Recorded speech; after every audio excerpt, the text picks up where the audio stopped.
today our conversation of post-traumatic slave syndrome. Hi, YouTube. I think we're officially live now. We're going to be continuing our conversation of post-traumatic slave syndrome. As you can see, I have my copy here. Those of you on Urban View who are listening, we're live on YouTube now, so you will also be able to get a visual if you so choose. So we last week we talked about the introduction of post-traumatic slave syndrome. And we had a couple of stories that we talked through, and we didn't do this on YouTube. So YouTube, you missed that conversation. That was only on Urban View. And we're only going to do a part of this conversation this morning here on YouTube, just so that y'all get a flavor for some of the discourse that we have here. But in the introduction of Joy DeGruy's post-traumatic slave syndrome, and again, here's the book cover, which you can see. In the introduction, she talks about a few examples of parenting that a lot of us can relate to, that kind of highlight the distinctions between parenting as children are parented by white parents and as those children are parented by Black parents. And one of the things that we took from that was that the multi-generational trauma, because yes, the enslavement era was traumatic, but in addition to the enslavement era, we also had what happened after enslavement. We had thank you, Joan. I just see that she did post the intro chapter to YouTube. Never mind, it is on YouTube. Okay, thank you. The team beat me to it. Jonah has posted that conversation. So it's somewhere on the YouTube page if you want to see or just hear a bit of our conversation of the introduction. But what we learned in the introduction was we were introduced to this notion that after enslavement, some of us introduced, some of us were just put in remembrance. After enslavement, the trauma of racial terrorism multi-generationally never ended, right? So after enslavement, we've got Jim Crow, which many called an era worse than slavery. And after Jim Crow, we had to fight for civil rights. And then even after civil rights, we're continuing to still see racial oppression and resistance to civil rights, and now the dismantling of civil rights entirely. And so we learned that as the trauma did not end, and as the racial discriminations did not end, our trauma response also did not end. And we had one example where the mom is hearing there's two moms, a white mom, a Black mom, and the white mom wants to compliment the Black mom on her child, but the Black mom kind of is resistant to that and kind of down talks the child a little bit in ways that the white mom would never do. And we were put in remembrance of the fact that that is ancestral. It's a survival skill, because on the plantation, as we learned from Dr. Joy DeGruy's book, on the plantation, if the master or somebody white were complimenting your child, that was usually one of the first steps towards ending your ability to have any contact with that child. So if the master or the overseer comes by and it's like, ooh, that little Johnny sure is coming along and he looks like he is a good little cotton picker. Well, the problem with that is if I'm a Black mother, if I'm a Black father, I don't want you complimenting my child, because if you're complimenting my child, that means you're evaluating his monetary value, his or her monetary value. And you are then thinking about that child when it comes time to decide who you're going to sell to pay off your debts, who you're going to sell in order to bring more money and resources, who are you going to trade him for. So if you are an overseer, if you're a master and you're walking down the field and you complimenting my child, I'm going to have to convince you that my child is stupid, foolish, ding dong, not intelligent, can't hardly pick no canosa massa. My son is foolish. He's damn fool. He can't hardly think. He can't hardly speak. He can't hardly pick no cotton. He's terrible. I'm going to, as a good enslaved mom, destroy your opinion of my child because I don't want you to sell my child. It's a survival skill. Some of the conversations we've had in our Sankofa circles, which is another space that I do some organizing with, a shout out to Sankofa Community Empowerment. But in our Sankofa circle, some of the things that we talked about that were survival skills that enslaved parents would have to take on meant that if you have a daughter who's enslaved, if you have a son who's enslaved, and they're considered physically appealing. And physicality didn't even have to play into it. But if let's say you did, part of your job as a parent is that when your child comes of age, if you are a good parent in an awful circumstance of enslavement, part of what you might have to teach your daughter is to how to be gang raped and assaulted by multiple people without causing maximal injury. Right? Think about that. If my role as a parent is to help you navigate the circumstances that we find ourselves in, and these are the circumstances that we find ourselves in, being a good parent means something very, very different on a plantation than it means today. And so that history helps inform our understanding of where we are right now. So again, we're looking at post-traumatic slave syndrome, Dr. Joy DeGruy, and one of the things she talks about in the first chapter is that race is a made-up construct. It has no bearing in reality, no bearing in science. And she says the biology of human beings, this is on page 21, the biology of human beings is such that there are no real differences between humans, despite our constant everyday use of the term race and our reference to various races. And she says if you were to ask people what are the races of humanity, they might say black, white, yellow, red. They might say African, European, Asian, Native American, Hispanic, Latino, Pacific Islander. They might say Negroid, Caucasoid, Mongoloid. All of these are made up by white people.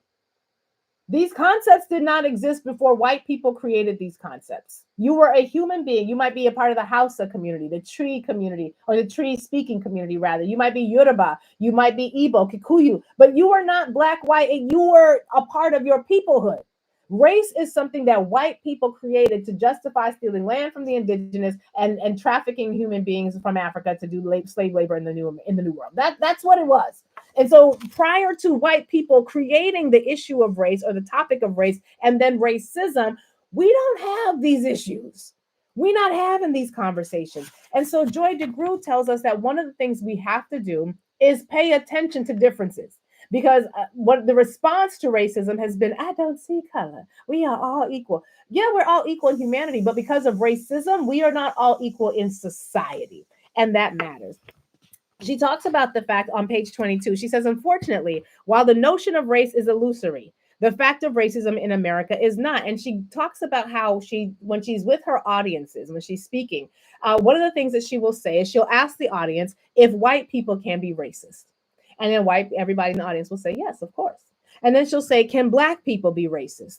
And then people in the audience will say, well, technically, yes, black people can be racist. And then she goes on to ask them to explain all of the many ways that white racism negatively impacts black people. And the conversation could go on for hours because there are so many ways that white racism impacts black people. But when she reverses the question and asks them, how does black racism impact white people? It's silent. It's silent. Because while black people can possibly be bigoted, while we can hold prejudices the way anybody else can, the reality is that is not racism. This then, she says, is racism on page 23. It is the belief that people differ along biological and genetic lines and that one's own group is superior to another group. That's the belief. This belief is then, here's the kicker, coupled with the power to negatively affect the lives of those perceived to be inferior. A few years ago, we had a caller. I think his name was Chris. Was it Chris, the one who I had the conversation about reparations with, Amina? I think it was Chris. And Chris basically called up to troll. Was it Chris? Chris from New Jersey. Hey, Chris from New Jersey. I don't know if you're still listening. But Chris from New Jersey basically called up to troll. And he wanted to know if he, as a white person, could get reparations from Japan for Pearl Harbor. And so Chris gave me a really great opportunity to essentially read him to filth and have a good conversation about why he could not and what reparations was actually owed for. But there is this persistent belief in America, not within black spaces, but within, I guess there are maybe a black or two that might think this, but this idea that, Amina said that was the first time she ever called screen for my show. Oh, that was a good day. That was a good day. Amina was probably scared to death after that. But there's this persistent idea in America that racism can be something that everybody has. And that's an American belief and understanding. And it's a way of sort of whitewashing, and I mean that intentionally, white responsibility for perpetuating systematic racism. It is not the case.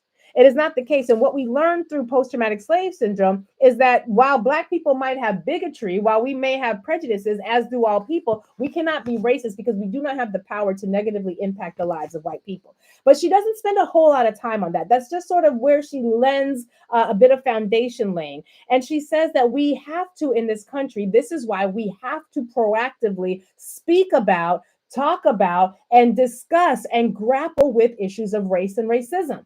So while the Project 2025 Lost Boys of the Proud Boy Confederacy and everybody who is doing all that they can to destroy the country right now, they are trying to eradicate diversity, equity, and inclusion and accessibility because they don't want to deal with it. They don't want to talk about the realities. They don't want any effort to address or ameliorate the impacts of racism. They don't want any of that. They want to be able to be as racist as they want to be without having any consequence. This is one of the reasons why places like Urban View really matter. This is one of the reasons why people like myself who have a platform, who are going to tackle these issues proactively, unapologetically, and without an ounce of fear, really matter, because she says noticing difference, and this is on page 25. Noticing difference is most important because it is the first step in arresting the national hemorrhaging. She says it is through such an awareness that we can take the first steps towards healing the wounds passed on. We got to talk about it. So while it makes a lot of white people uncomfortable to have conversations about race and racism, and while there's a whole lot of Missy Ann's and Missy, I almost said Missy Elliott. Sorry, I was thinking of Jane Elliott, who was on Karen Hunter's show yesterday. There's a whole lot of Missy Ann's out there who don't want their children learning anything about Black history or real American history, because what they really don't want is their children to see their grandmother in pictures at the lynching. They really don't want their children to see pictures of Pop at the lynching. And so it makes them very uncomfortable. But that's exactly why we have to have the conversation, Susan. And that's exactly why we're going to continue to have the conversation, Deborah, because we are not in a position of being able to put our heads in the sand because of all the hellishness that you all have released onto the planet. However, the bulk of this chapter really is spent unpacking the ways in which culture emerges. Now, culture is very important. I know for a lot of us, when we think about culture, 866-801-8255, 866-801-TALK is the number. For a lot of us, when we think about culture, we're thinking about the foods that we eat.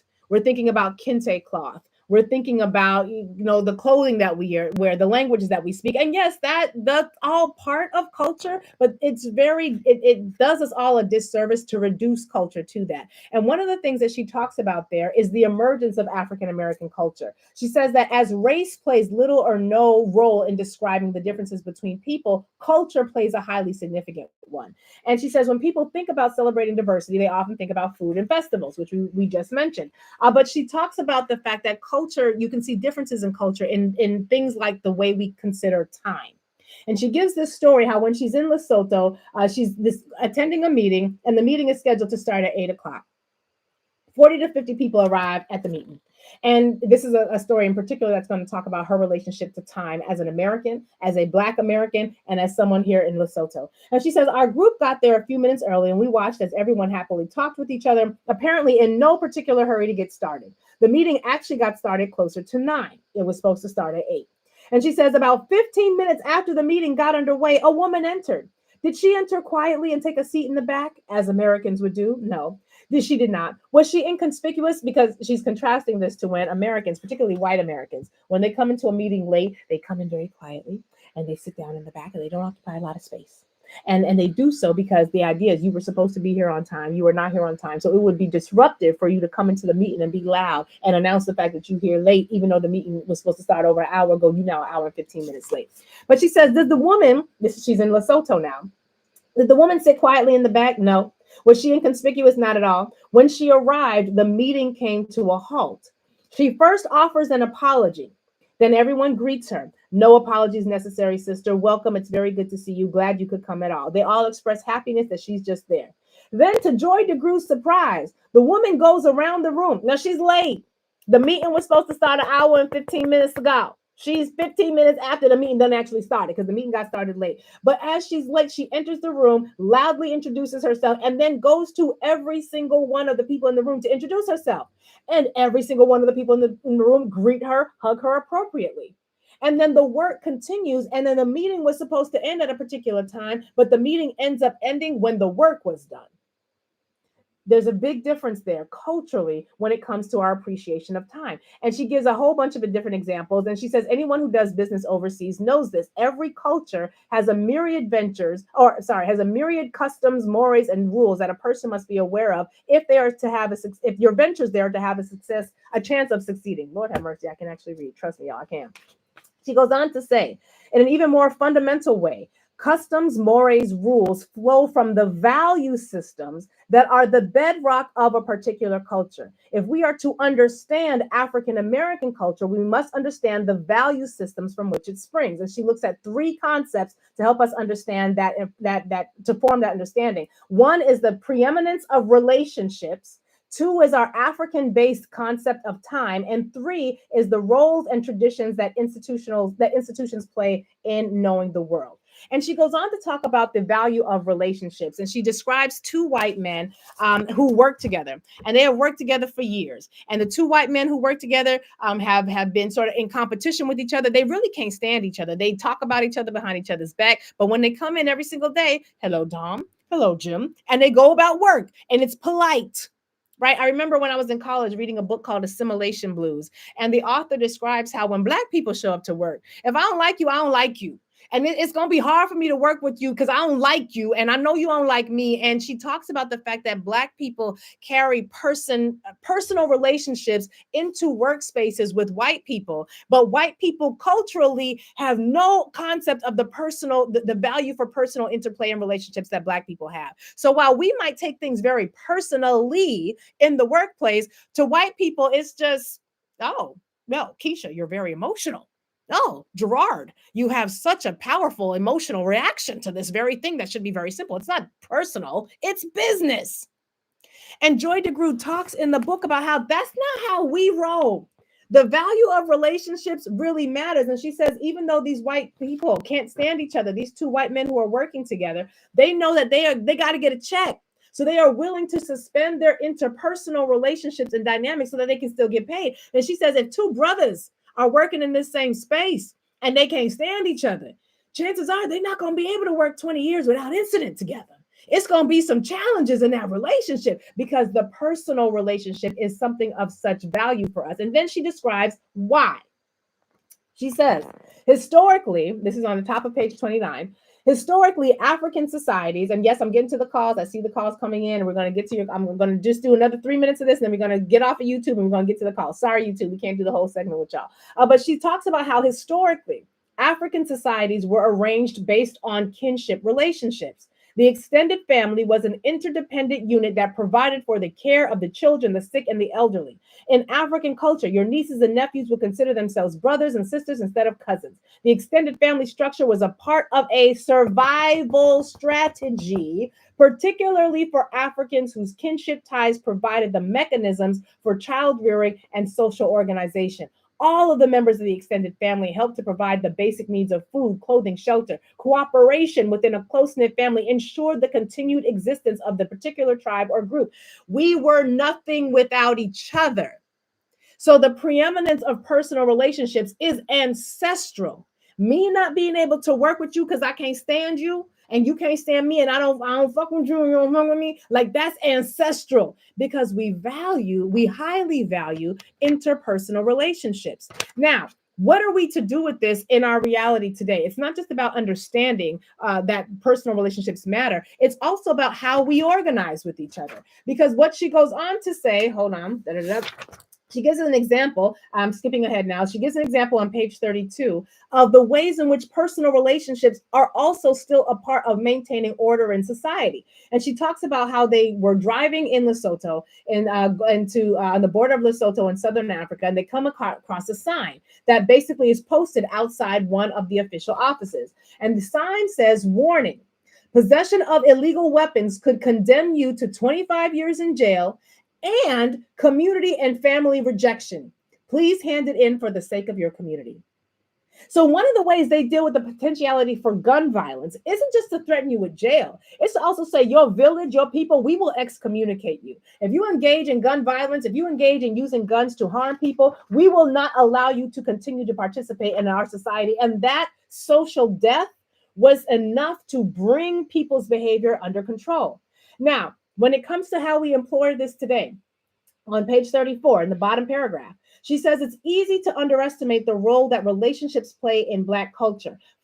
From fights between children in New York City schoolyards to gang-related violence in LA streets to tribal wars on the African continent, dysfunctional relationships often stand as the most significant factor in precipitating conflict. Correspondingly, Building and maintaining healthy relationships are two of the most significant factors in facilitating peace and harmony.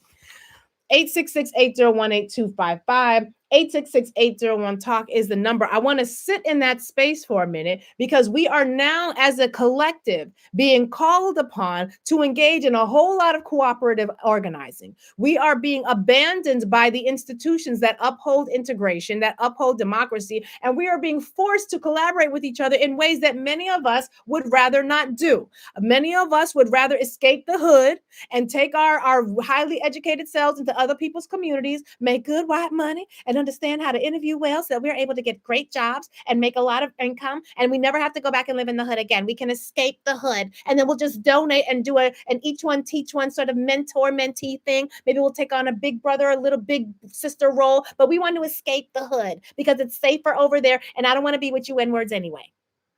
And so a lot of us have chosen to take our skills and find success elsewhere because it's easier for those who are of that mindset to do that than it is to deal with the realities of what we have going on with our interpersonal dynamics as a community. And now, unfortunately, because integration is being dismantled, we are being forced back into community. And I'm wondering, are we going to make the mistakes of a people who do not have the benefit of post-traumatic slave syndrome as a guide when we come back? Or are we going to incorporate our understanding of the value of personal relationships in our organizing and connecting with each other? 866-801-8255 is the number. We got to go to commercial break. We're going to continue breaking down chapter 1, and I'll take some calls as well. Much more to come on the Lurie Daniel Favors Show. We will be right back after this. YouTube, got to go. But we're doing a book talk every week, so you'll get one of these mini segments every week. And if you were listening to Urban View at channel 126 on SiriusXM, you'd be able to hear the whole conversation. That's a message. Love y'all. Gotta go. Amina, we're going to commercial break. We'll be right back after this.